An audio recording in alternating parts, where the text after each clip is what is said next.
মুকুন্দপুর জঙ্গলে টুনি পাখি বাস করত। সে বাজারে টমেটো বিক্রি করে দিন কাটাতো। একদিন গ্রামের বাইরে থেকে দুই বন্ধু মিলে ওই বাজারে এলো। তারা টুনিকে দেখতে পায় ও তারা টুনির কাছ থেকে টমেটো কিনতে চাইলো। টুনা টুনিকে জিজ্ঞেস করলো, এই যে তোমার টমেটো কত টাকা কিলো? এই কথা শুনে টুনি বলতে লাগলো, টমেটো 20 টাকা কিলো, তোরও তাজা টমেটো, খেতে খুবই ভালো হবে। আপনার কত লাগবে বলুন, আমি মেপে দিচ্ছি। ঠিক আছে, আমাকে 2 কিলো টমেটো মেপে দাও। এই দিন টুনি অনেক টাকার টমেটো বিক্রি করলো। টুনি খুশি মনে বাড়ি ফিরে এলো। টুনি প্রতিদিনের মতোই পরের দিনও টমেটো নিয়ে বাজারে এলো। ও বলতে লাগলো, টমেটো নিয়ে যাও, টমেটো, তাজা তাজা টমেটো, সস্তায় দিয়ে দেব। রসালো টমেটো নিয়ে যাও, নিয়ে যাও। টুনি এইভাবেই টমেটো বিক্রি করছিল। আর ঠিক সেই সময় ওই দুই বন্ধু ওখানে আসে। টুনা টুনিকে বলতে লাগলো, আজ কত টাকা কিলো টমেটো দিচ্ছ? কাল যে টমেটো নিয়ে গিয়েছিলাম তা খুব ভালো লেগেছে। তুমি আমাকে প্রতিদিন 10 কিলো টমেটো দিতে পারবে?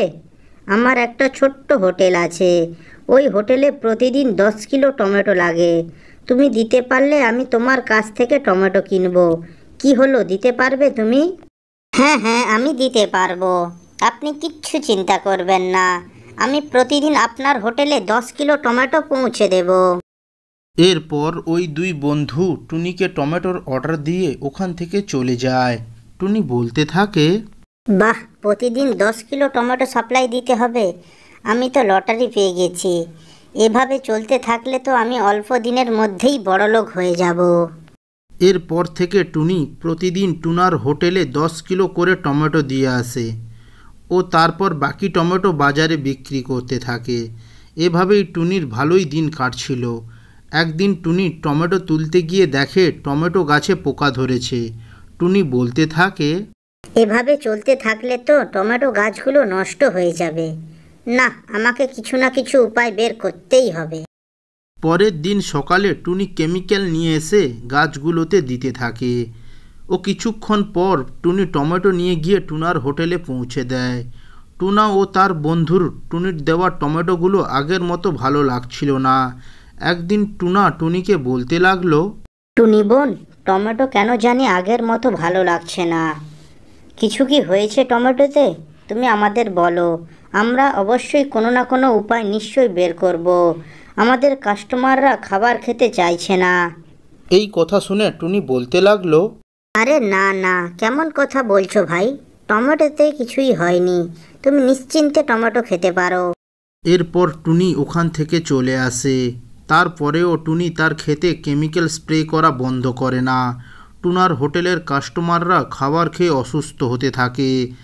একদিন টুনা তার বন্ধু কাকলিকে বলতে লাগলো, শোন, আমার টুনিকে সন্দেহ হচ্ছে।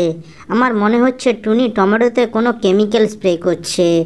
সেই কারণে আমার হোটেলের কাস্টমাররা খাবার খেয়ে অসুস্থ হয়ে পড়ছে।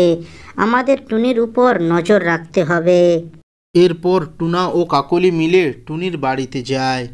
গিয়ে দেখে টুনি টমেটো খেতে কেমিক্যাল স্প্রে করছে। টুনাকে দেখে টুনি ভয় পেয়ে যায়।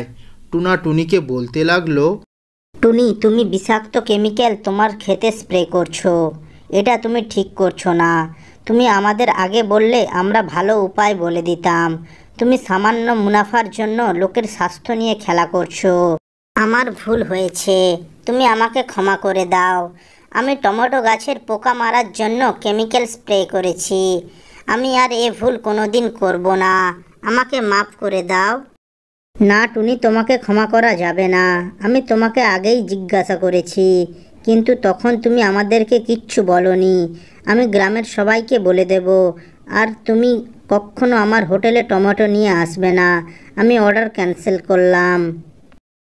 এরপর টুনা গ্রামের সবাইকে সব বলে দেয়। আর সেদিন থেকে গ্রামের কেউই টুনির কাছ থেকে টমেটো কিনতো না। টুনির ব্যবসা বন্ধ হয়ে যায়। টুনি তার নিজের ভুল বুঝতে পারে, কিন্তু এখন অনেক দেরি হয়ে গিয়েছে, কারণ টুনি গ্রামের সব পাখিদের কাছ থেকে তার বিশ্বাস হারিয়েছে। ভিডিওটি যদি ভালো লেগে থাকে তাহলে একটা লাইক করে চ্যানেলটি সাবস্ক্রাইব করবেন। ধন্যবাদ।